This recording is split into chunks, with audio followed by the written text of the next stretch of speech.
Picture this. You're sitting at your kitchen table, maybe a cup of coffee in front of you, and you open up your retirement account statement. The balance is solid. Maybe it's $400,000. Maybe it's $600,000. Maybe it's more. You've been putting money into that 401k for 20 or 30 years, and looking at that number gives you a quiet sense of security. You did what you were supposed to do, but here's something that doesn't show up on that statement. A portion of that money, potentially a very significant portion, has never actually belonged to you, not fully. Because when you contributed to a traditional 401k, you made a deal with the IRS, and they let you skip the taxes on the way in. They've been patient ever since, but at some point, on a schedule the government sets, not you, they're going to collect. And for a lot of people, when that moment arrives, the bill is bigger than they ever expected. And that moment has a name. It's called a required minimum distribution. And today, we're going to talk about what it is, why it matters, and what you can still do about it. Here's exactly what we're going to cover today, starting with what required minimum distributions actually are and how they're calculated. We'll cover how a large 401k can quietly push you into a higher tax bracket in retirement. Then we'll look at the hidden connection between your distributions, your Social Security benefits, and your Medicare premiums. After that, we'll walk through a real-life example of how all three of those things can collide at once. And finally, I'll give you a simple 5-step framework you can start thinking through right now, today. Stay with me through the end because I'm going to hand you that step-by-step framework you can bring to your kitchen table or to your advisor. Here's why this topic matters right now in a way it simply didn't 10 or 15 years ago. Americans in their 50s and 60s have been saving for retirement more consistently than any generation before them. According to Fidelity's retirement analysis covering more than 24 million 401k participants, the average balance for 15-year continuous savers reached $304,200. And for baby boomers overall, when you combine 401k and IRA balances, the average is over $500,000. And that's real money. That's the result of decades of discipline. But here's the thing that doesn't get talked about enough. The larger those balances grow, the larger the required minimum distributions will be when the time comes. And the larger the distribution, the greater the chance it pushes your taxable income into territory that triggers consequences you weren't planning for. We're talking about a higher tax bracket, more of your Social Security becoming taxable, and Medicare premium surcharges that can add thousands of dollars a year. These three consequences don't arrive separately. They often arrive together in the same tax year, triggered by the same distribution. And the frustrating part is that most of it is completely legal, completely by design, and at least in part, completely avoidable. The good news is that a lot of people watching this are in exactly the right window to do something about it. Let me explain this simply, because I want this to click before we get into the numbers. Think of your traditional 401k or traditional IRA like a storage unit you've been renting for decades. Every year, you put stuff in, your pre-tax money, and you didn't have to pay taxes on it at the time. The IRS gave you that storage unit tax-deferred as a way to encourage you to save for retirement. But here's the catch. The IRS is technically part owner of everything in that unit, and they've just been politely waiting in the parking lot. Required minimum distributions are when the IRS walks in and says they need you to take some of this out every year and pay their share. Under current law, once you reach age 73, you are required to withdraw a minimum amount from your traditional accounts every single year. The first distribution must happen by April 1st of the year after you turn 73, and every distribution after that is due by December 31st. Miss it, and there's a penalty, currently 25% of the amount you should have taken out, and that's not a small number. How is the amount calculated, you ask? Well, the IRS divides your account's prior year-end balance by what's called a life expectancy factor. That factor comes from an official IRS table that reflects how many years, on average, someone your age is expected to live. At age 73, the divisor from the IRS Uniform Lifetime Table is about 26.5.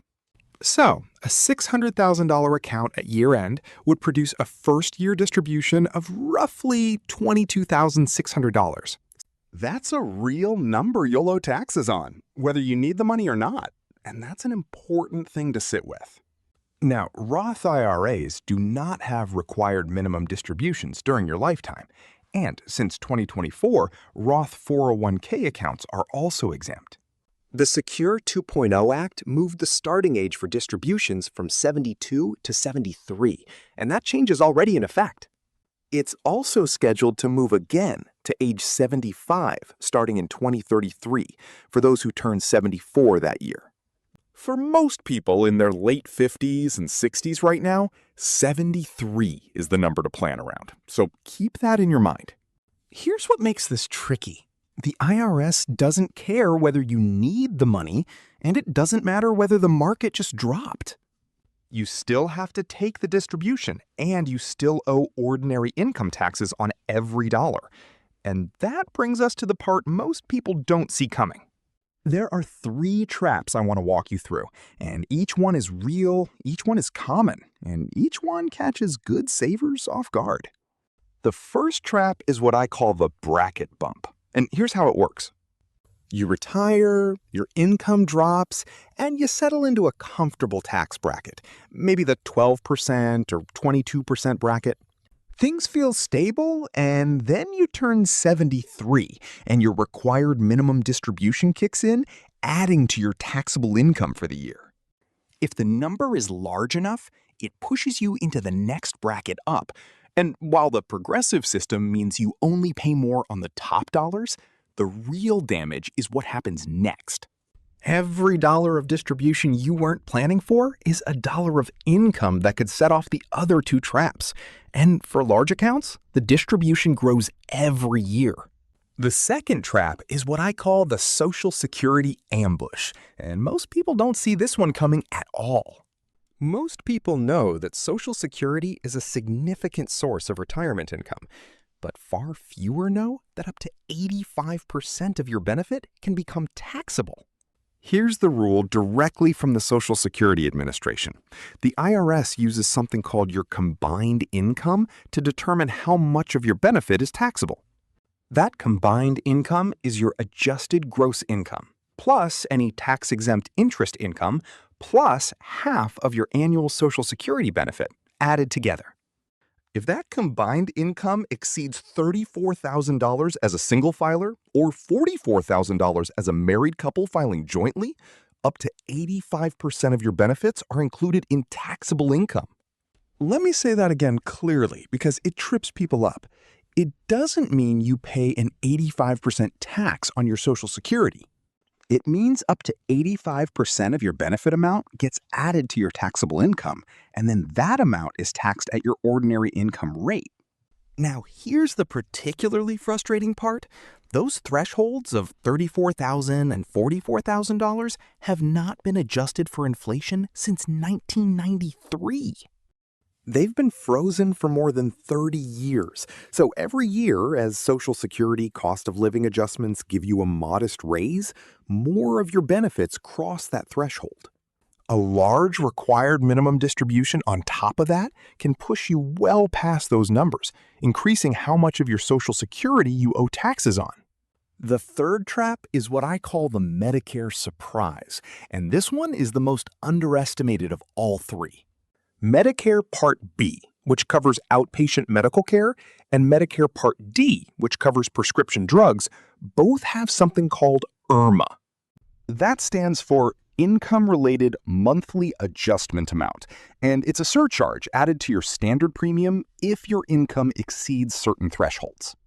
In 2026, the standard Part B premium is $202.90 per month.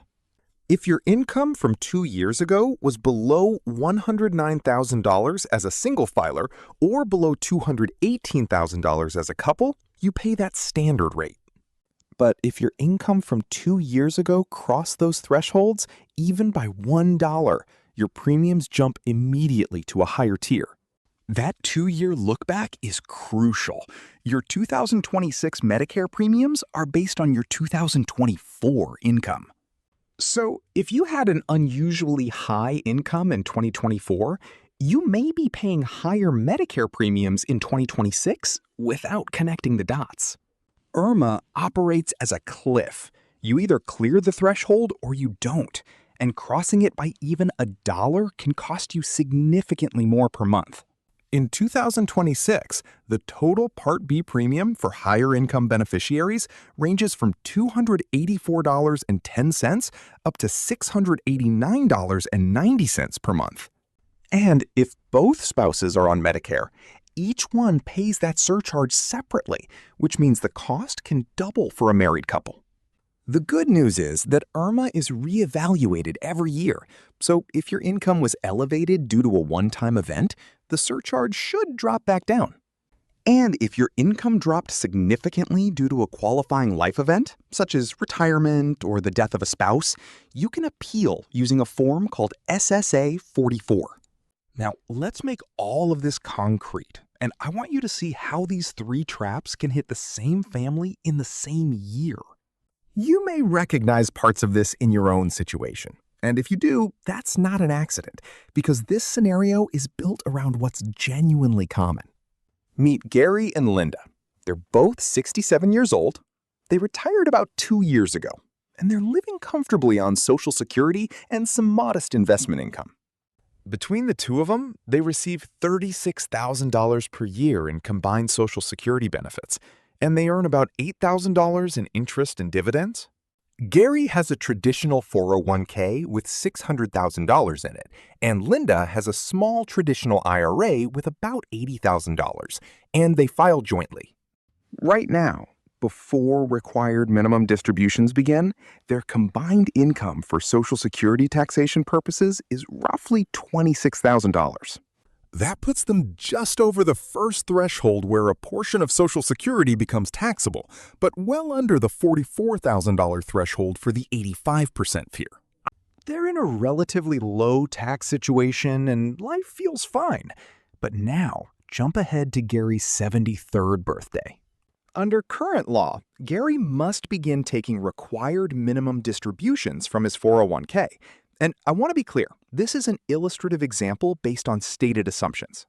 Using the IRS Uniform Lifetime Table, a $600,000 balance at age 73 produces a first-year distribution of approximately $22,600.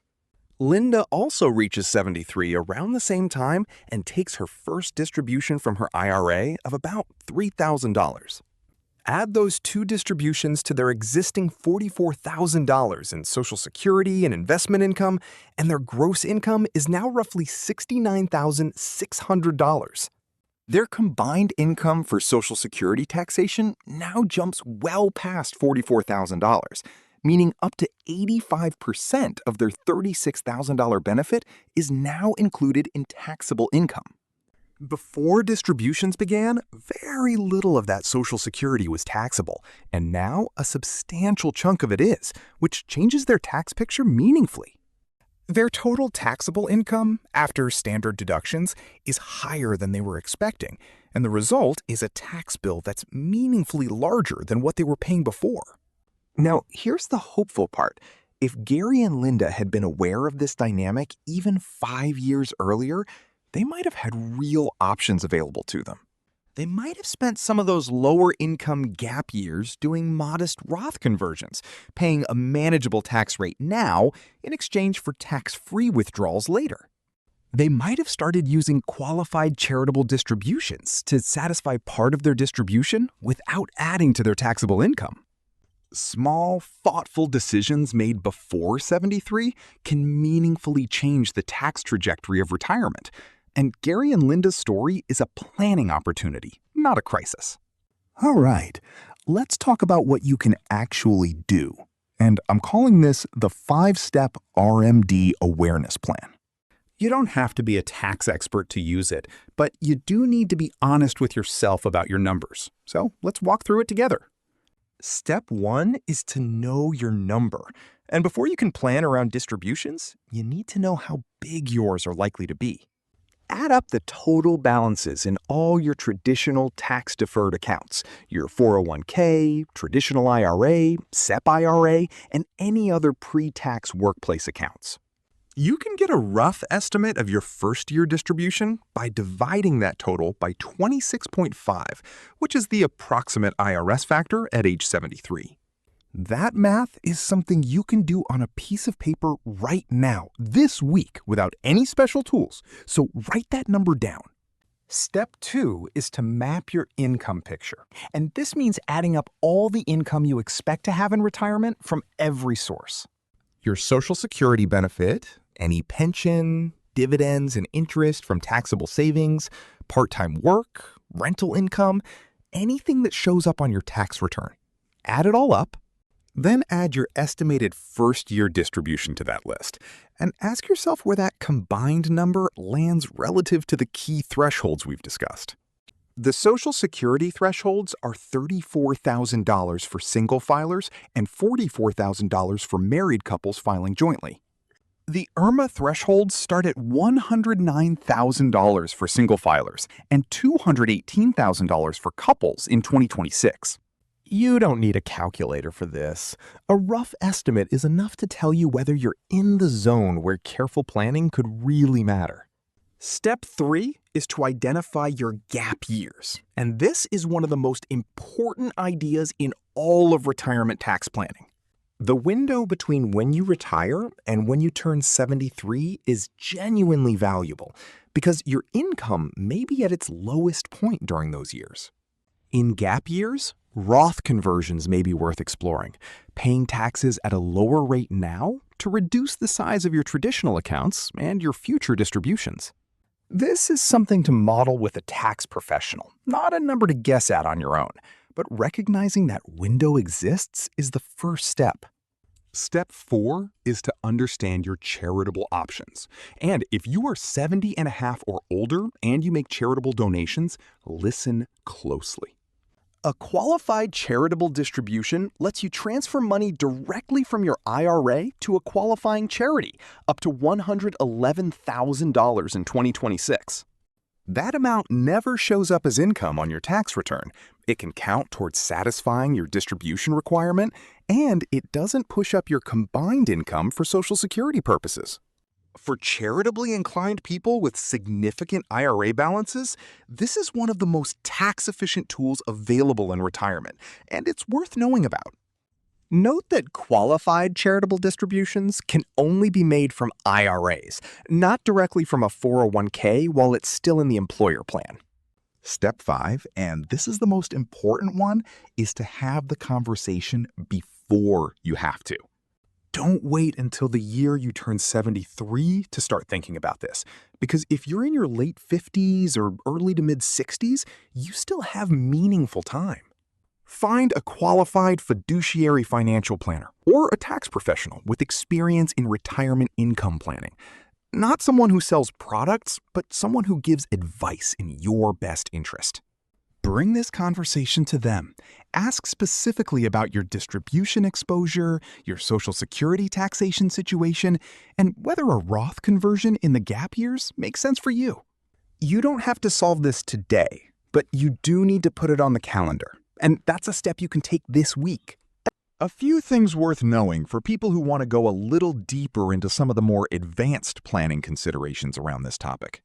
First, if you are still working past age 73 and you do not own more than 5% of the company running your retirement plan, you may be able to delay distributions from that specific employer plan. This exception doesn't apply to IRAs, only to the active employer plan. So talk to your plan administrator to confirm whether your plan allows this particular delay. Second, if you've had an unusually high income year that triggered an IRMA surcharge due to a one-time event, you can request a review from the Social Security Administration using Form SSA 44. If your income is now lower, the surcharge can be reduced for future years, and that's a process worth knowing about if you find yourself in that situation. Third, for people with very large traditional account balances, the planning conversation can become more complex and may involve systematic Roth conversion strategies across multiple years. There are also tools like qualified longevity annuity contracts and legacy planning considerations for heirs under the new 10-year rule for inherited IRAs. These strategies are worth knowing exist, but they are genuinely better handled with professional guidance than sorted out from a YouTube video. And that's not false modesty. A brief note on account diversification. The goal for many people isn't to have everything in Roth or everything in traditional, but to have a mix. Having taxable, tax-deferred, and tax-free accounts gives you flexibility in retirement to control your income year by year and choose the most efficient source. That flexibility is something you build over time, not something you can create overnight, which is exactly why earlier awareness leads to more options. A qualified, fee-only fiduciary planner can model the specific scenarios that matter for your situation, your exact ages, balances, benefits, and goals. I want to leave you with one final thought before I go, so stay with me for just another moment. Think about a garden that someone has been tending for decades, watering it, nurturing it, and watching it grow into something full and beautiful.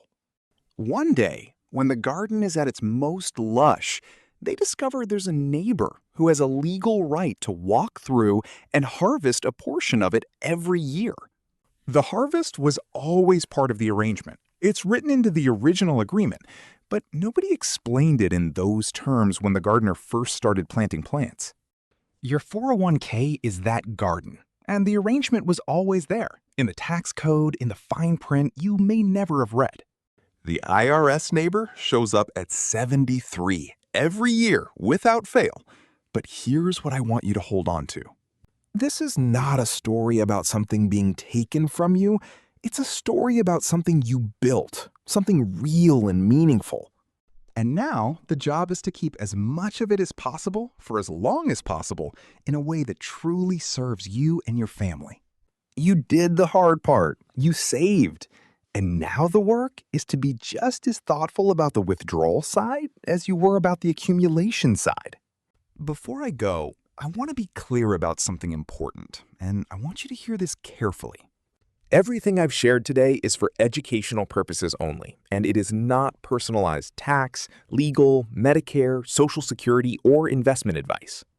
The rules I've cited are based on current law as of this recording, and laws do change, so please don't treat anything here as the final word.